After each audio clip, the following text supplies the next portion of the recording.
जय माता की। नमस्कार मित्रों, आज हम आपको मीन राशि के बारे में बताने जा रहे हैं। 2025 में मीन राशि का भविष्यफल कैसा रहेगा, बिल्कुल सटीक भविष्यवाणी आपको बताने जा रहे हैं। हाँ, थोड़ा परिवर्तन रह सकता है, सिर्फ कि आपके ऊपर दशा या महादशा कौन सी लगी हुई है, नहीं तो यह भविष्यवाणी आपके लिए बिल्कुल सत्य साबित होगी। देखिए, जिन व्यक्तियों का जन्म पूर्व भाद्रपद नक्षत्र के अंतिम चरण में और उत्तर भाद्रपद नक्षत्र या रेवती नक्षत्र में हो, तो उस जातक की मीन राशि होती है। आप अत्यंत ही सौभाग्यशाली व्यक्ति हैं, क्योंकि आप सर्वांग पुष्ट, साहसी, जनमानस के प्रिय, धनी, सुंदर पुत्र, प्रेम युक्त, कामी, प्रेम वासना प्रिय, प्रेम करने में दक्ष, सुंदर आकृति युक्त, चतुर, योग्य सलाहकार, घर परिवार युक्त, संतान युक्त, लक्ष्मी युक्त, बुद्धिमान, सदाचारी, दृढ़ प्रतिज्ञा, स्थूल काय, प्रकृतिक युक्त, यशस्वी, परोपकारी, दानी, दैनिक गुण युक्त, सौभाग्यशाली एवं कुटुंब के प्रेमी होते हैं। आप उचित भाषी, शत्रु को जड़ से खत्म करने वाले होते हैं। आपका जब भी कोई विरोध करता है तो वह आपका कोई कुटुंब का होता है, या दीन दुखी, या फिर कोई स्त्री होती है। आप इस रूप में भी भाग्यवान हैं कि आपकी पत्नी सुंदर, धनी, भाग्यवान, रूपवती, सर्वप्रिय, भोगप्रिय और जिद्दी मिलती है। आपकी तो महत्वाकांक्षा के उत्सव की दाद देनी पड़ेगी। आपकी इच्छाएं आसमान छूती हैं।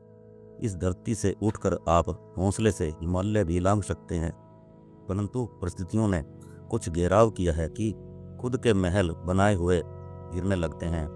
आशाएं पुष्पित नहीं हो पाती। सच में अगर आपके जीवन का विश्लेषण किया जाए तो आप समय ही अपने जीवन में के निर्माता होते हैं। हाँ, आपको अपने जीवन निर्माण में किसी रिश्तेदार, नाते, मित्र, यहाँ तक कि आपके माता पिता का सहयोग नहीं मिलता। इनसे आपको आशा तो होती है, परंतु आप अपनी ईमानदारी और परिश्रम से ही सब कुछ बनाते हैं। आपकी मनमोहक मुस्कान, धैर्य व गंभीरता के समक्ष शत्रु भी नतमस्तक हो जाते हैं। लेकिन एक कमी आप में जरूर मिलती है कि अनुचित उपायों से अपनी आर्थिक स्थिति सुधारने के बारे में कभी नहीं सोचते। किसी ने सच ही कहा है, गूंगा वो नहीं जो बोल नहीं सकता, गूंगा वो है जो सच पता होने पर भी चुप रहता है। ये तो थी आपके जीवन की कुछ विशेषताएं। अब हम बात करते हैं सबसे बड़े ग्रह बृहस्पति देव की, जो 2025 में आपके ऊपर क्या प्रभाव डालने वाला है। देखिए, यह राशिफल चंद्र राशि के आधार पर होगा। यह भविष्यफल बिल्कुल सत्य होने वाला है। हाँ, अगर आपके ऊपर महादशा या अंतरदशा किसी ऐसे ग्रह की चल रही है जो नीच में हो, तो कुछ शब्द शायद न मिल सकें। देखिए, हम ग्रह गोचर के अनुसार ही आपका भविष्यफल बता रहे हैं। इस वर्ष 4 बड़े ग्रह राशि परिवर्तन कर रहे हैं, जो कि 2025 का सबसे बड़ा परिवर्तन है। अब की बार 6 साल के बाद बृहस्पति देव गुरु जी अतिचारी हो रहे हैं। अतिचारी का मतलब अधिक गतिमान होना, जिसके कारण इस वर्ष बहुत बड़ा जलवायु परिवर्तन होने वाला है।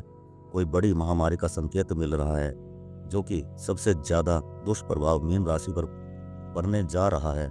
आपके लिए यह वर्ष बहुत सावधानी का वर्ष है। अगर आप अभी से पूजा पाठ, मंत्र, माला, जप, साधना शुरू कर दें तो आपके ऊपर यह प्रभाव कम हो सकता है। अगर आप 10 महाविद्या में कोई भी देवी, जैसे कामाख्या जी, काली जी, बगलमुखी जी, षोडशी, तारा, भैरवी, छिन्नमस्ता जैसी देवियों की आराधना जप करते हैं, तो यह वर्ष आपके लिए सही साबित होने वाला है। बृहस्पति देव 14 मई तक आपके तीसरे भाव में रहेंगे, जो क्लेश का स्थान है। यहाँ आपके पति पत्नी में अनबन, क्लेश या ससुराल पक्ष में क्लेश, मित्रों में क्लेश, भाईचारे में क्लेश चल रहा था, तो 14 मई 2025 को यह समाप्त हो जाएगा, क्योंकि गुरुदेव बृहस्पति राशि परिवर्तन करके आपके चौथे भाव में, शुभ भाव में आ रहे हैं। ये क्लेश तो बंद हो जाएंगे, परंतु बाकी के 3 ग्रह तो आपके लिए ठीक नहीं हैं, जो कि अतिचारी बृहस्पति के साथ मिलकर विषाणु पैदा करेंगे। अब देखो, शनि 29 मार्च तक आपके 12वें भाव में रहेंगे, जो कि 12वां भाव आपके हानि भाव है, जो रुपए पैसे में हानि देगा। और अगर आप प्लाट, मकान, दुकान, कोई भूमि बेचना चाहते हैं या खरीदना चाहते हैं, उसमें आपको हानि उठानी पड़ सकती है। 30 मार्च को शनिदेव राशि परिवर्तन करके आपके पहले भाव में आ जाएंगे, जो कि पहला भाव आपका कष्ट भाव है। यहाँ यह आपको शरीर में कष्ट देगा, कई तरह की बीमारियों का आगमन हो सकता है। इसलिए शनि के उपाय कड़े नियमों से करते रहें। संकट मोचन हनुमान जी का पाठ करते रहें। बंदरों को गुड़ चना डालते रहें। अब बात करते हैं राहु की। 18 मई तक राहु आपके पहले भाव में रहेंगे और पहला भाव आपका कष्ट भाव है। बेवजह आपके शरीर में पीड़ा रहना, वह गलत सपने दिखाई देना, रात में अगर 2 या 3 बजे नींद खुल गई तो नींद न आना जैसे विकार होने लगते हैं। और 18 मई के बाद राहु राशि परिवर्तन करके आपके 12वें भाव में आ रहे हैं, जो कि 12वां भाव हानि भाव है। देखिए, एक तो हानि भाव में राहु आ गया, ऊपर से गुरुदेव बृहस्पति अतिचारी हो गए। यह समय आपके लिए बहुत कष्टकारी समय रहने वाला है। हाँ, यहाँ आपको मैं एक सलाह दे रहा हूँ कि आप उत्तराखंड में पठानी गांव में जाकर, जहाँ राहु का चतुर्मुखी मंदिर है, वहाँ जाकर 108 बार दंडवत प्रणाम करें, क्षमा प्रार्थना करें, तब आपकी समस्या का समाधान हो सकता है।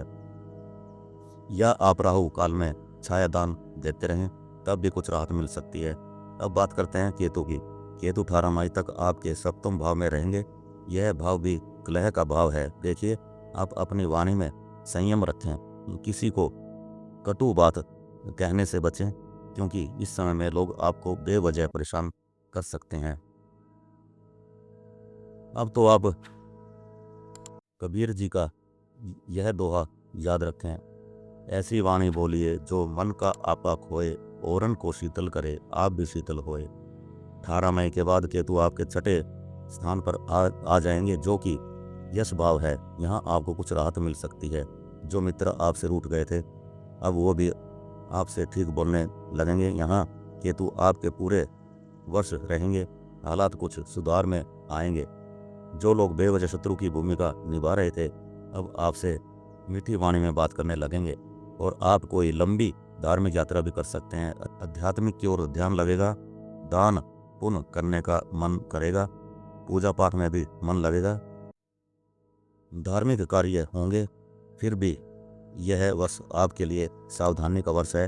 हर कदम फूंक कर रखें। हमारी तरफ से आपको यह वर्ष मंगलकारी हो, यही कामना करते हैं। कौन कहता है कि लग्जरी गाड़ी में सफ़र मज़ेदार होता है?